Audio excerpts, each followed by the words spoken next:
Tani Vlog Channel.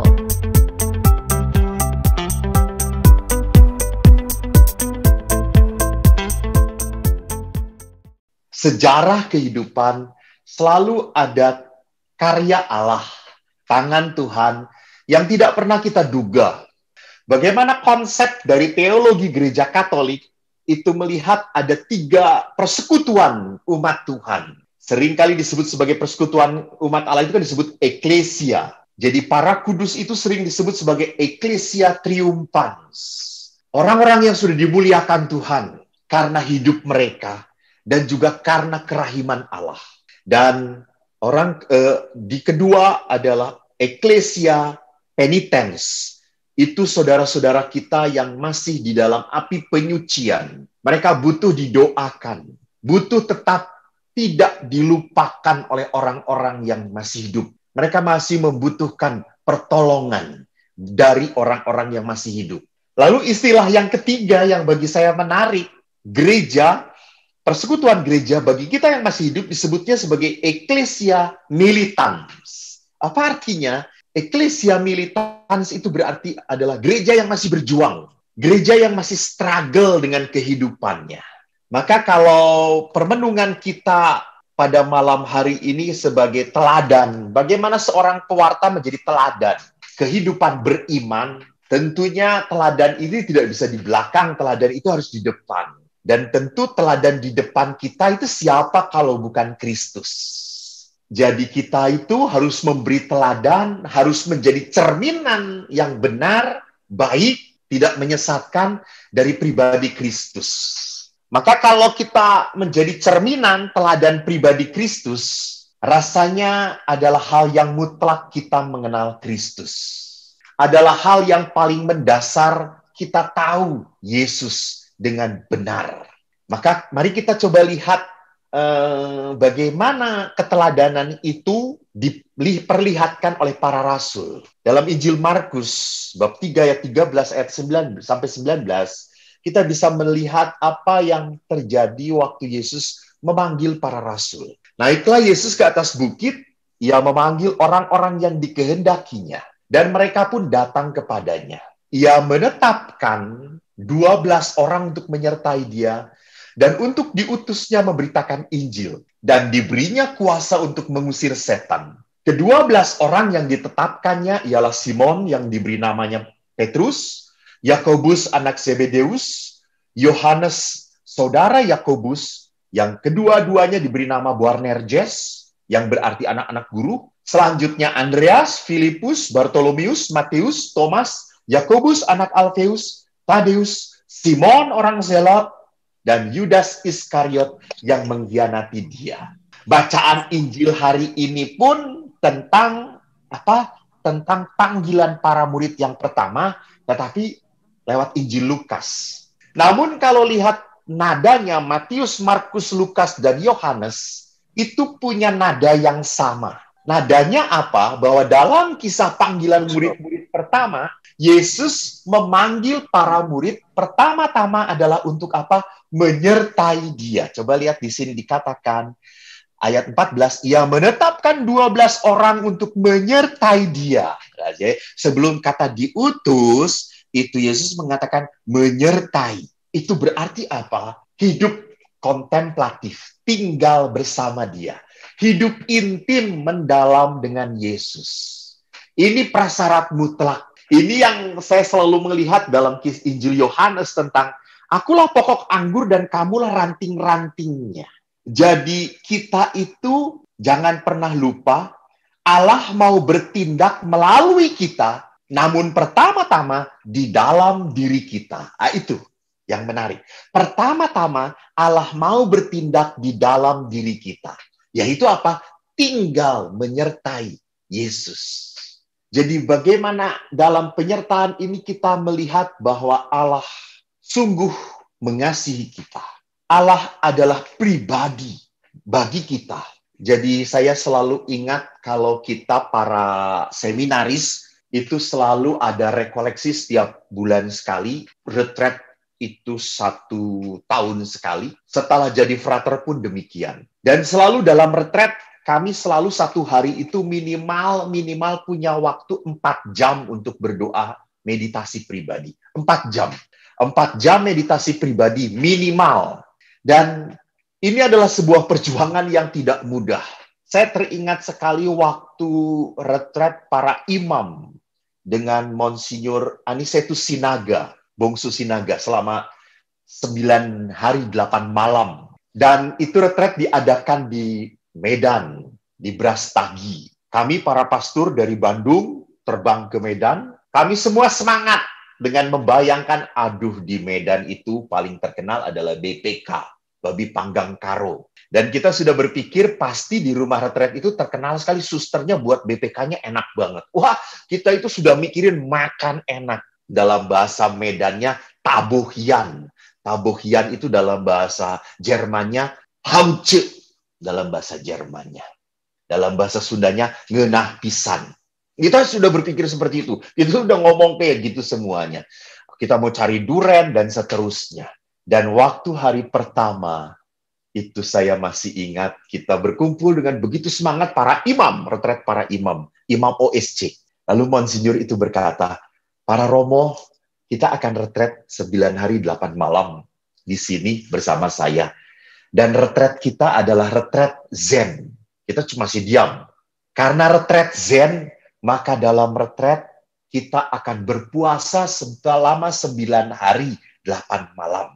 Kita langsung diam semuanya. Kita langsung ngomong, Monsinyur, tidak ada makan. Ya namanya puasa itu tidak ada makan. Lalu kita langsung shock. Hah? Makan pagi, siang, malam? Tidak ada. Ya Tuhan, kata saya. Hampir semua hening. Saya yakin hening bukan menerima, tapi hening penuh pemberontakan. Tapi bagaimana mungkin orang yang memimpin Monsinyur gitu ya, uskup, akhirnya kita taat. Dan Anda tahu selama retret 3 hari pertama, semuanya nggak ada yang sukacita. Semua wajahnya penuh dengan kemuraman. Durjana, semuanya kok tahu kayak gini nggak jadi retret gitu ya. Tahu gini nggak milih uskup ini.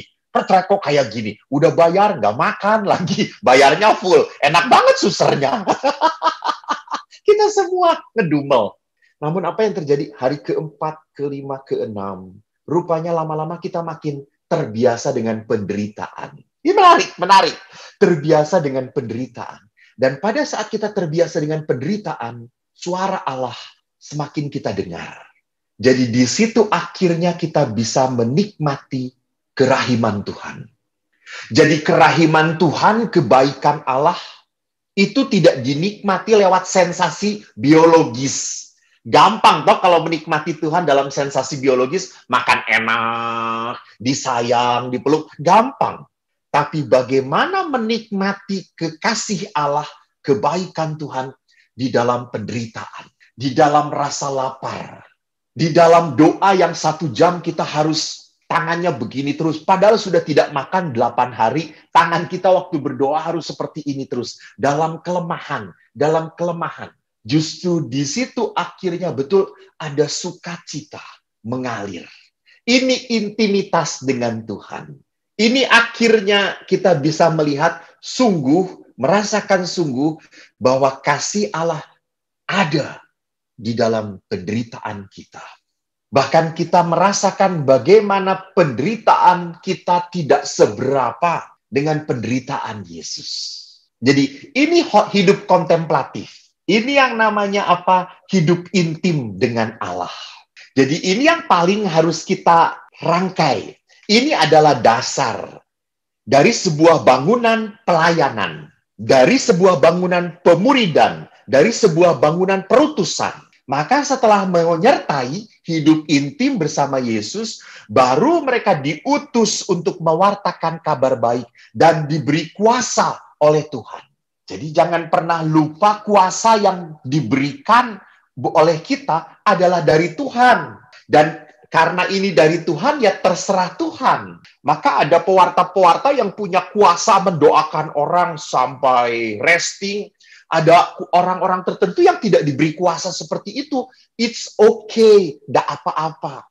Ada pewarta yang diberi kuasa untuk sabda pengetahuan. Ada pewarta yang diberi bahasa roh. Ada pewarta yang punya kekuatannya pada saat ia mendoakan, pada saat ia mewartakan. Itu kuasa Allah. Jadi jangan pernah lupa dan jangan pernah punya pola pikir bahwa Allah itu memberikan talenta sama kepada kita. Dan. Ingat apa yang dikatakan oleh Paulus. Waktu ada Apolos, dia mengatakan bahwa aku yang menanam, Apolos yang menyiram. Dan nanti siapa yang menuai? Lihat bahwa panggilan Allah itu memang di dalam apa? Kasih dan kehendak Allah. Di situ kenapa kita harus bersandar pada intimitas. Karena kalau kita tidak bersandar pada intimitas dengan Allah, akhirnya, akhirnya nama baik para pewarta lain, nama baik dari pewarta lain menjadi seperti ancaman bagi kita. Jadi kalau ada persekutuan doa yang mengatakan, wih pewarta itu tuh kalau sudah mewartakan, dia itu sungguh diurapi Tuhan. Waktu kita mendengar seperti itu langsung mengatakan, ya sudah panggil aja dia, jangan saya. Jadi ini pewarta yang kurang intimitas dengan Allah. Jadi ingat bahwa Allah itu melengkapi setiap pewarta, setiap murid dengan kuasa dari Tuhan. Mari kita melihat apa yang dikatakan oleh Evangelii Nuntiandi. Jadi Evangelii Nuntiandi adalah ensiklik dari Bapak Paus dengan mengatakan bahwa pewartaan gembira tersebut adalah tugas penyelamatan yang membebaskan.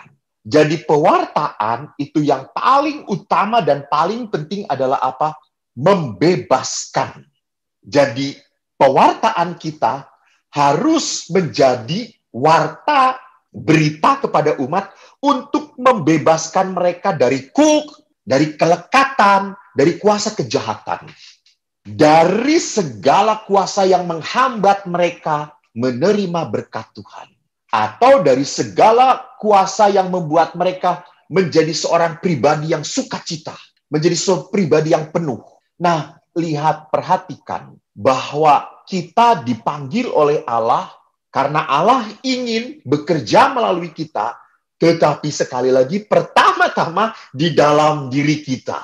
Maka seorang pewarta adalah pribadi yang harus dibebaskan dari kelekatan. Kelekatan nanti kita melihat tentang spiritualitas pelayanan. Tapi ini Bapak Paus pun sudah mengingatkan bahwa para pewarta harus hidup di dalam kebebasan, lepas bebas. Jadi tidak ada maksud yang tersembunyi, tidak ada keinginan untuk dipuji, tidak ada untuk kemuliaan, tidak ada untuk keuntungan diri sendiri. Tidak ada di situ. Jadi itu bukan tujuan pertama di dalam hidup sebagai seorang pewarta. Maka seorang pewarta akan hidup waspada, tidak terjebak kalau selalu punya intimitas dengan Tuhan. Jadi tidak terjebak oleh godaan itu. Nah, jadi apa yang dicari dalam pelayanan, tentu yang pertama dan utama, motivasi dasar pemuridan adalah tinggal bersama Yesus. Maka buah dari tinggal bersama Yesus itu diwujudkan di dalam karya pelayanan. Nah, ini buahnya. Kalau istilah imam kami yang waktu saya retret untuk tahbisan, saya didampingi oleh imam Yesuit. Imam itu mengatakan, para Romo jangan pernah lupa bahwa pelayanan itu harusnya menjadi sebuah kelimpahan, kepenuhan hidup. Jadi kalau para Romo ini adalah sebuah gelas, biarkanlah gelas itu tetap diisi oleh Allah dan penuh. Biarkan penuh itu mengalirkan rahmat Allah, mengalirkan karya keselamatan, mengalirkan daya kasih Allah. Sehingga para pewarta tidak pernah merasa kekosongan.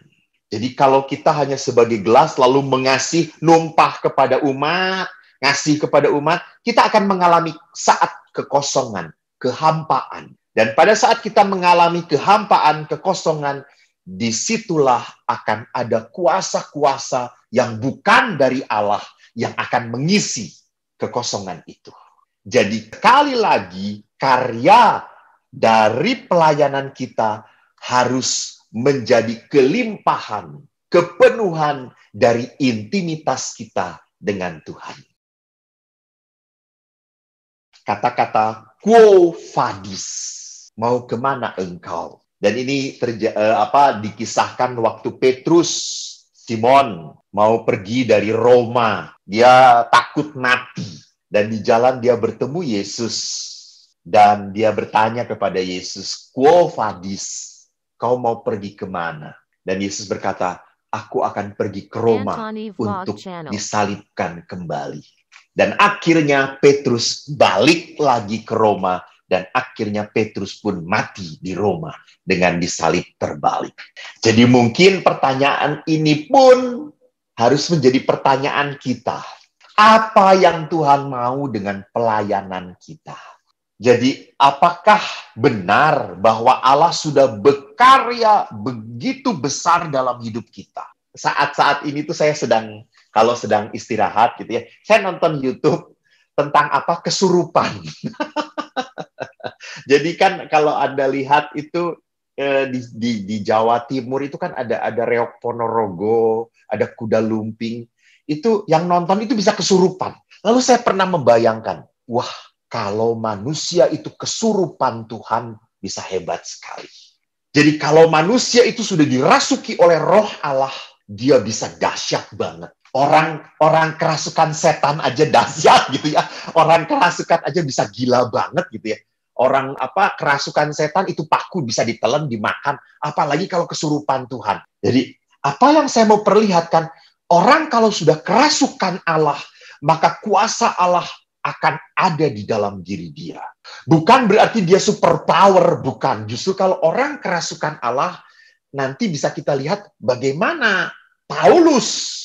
Justru Paulus akhirnya berkata, aku membanggakan kelemahan dalam hidup. Karena apa? Pada saat aku lemah, Tuhan menjadi kuat dalam diriku. Jadi itu orang yang sudah kerasukan Tuhan, Paulus itu. Nah sekarang mari kita lihat, kalau kita ditanyakan dalam pelayanan ini, apa yang kita cari? Sang pelayan sejati, Yesus. Yesus menempatkan dirinya sebagai pelayan. Aku datang untuk melayani. Antoni Vlog Channel.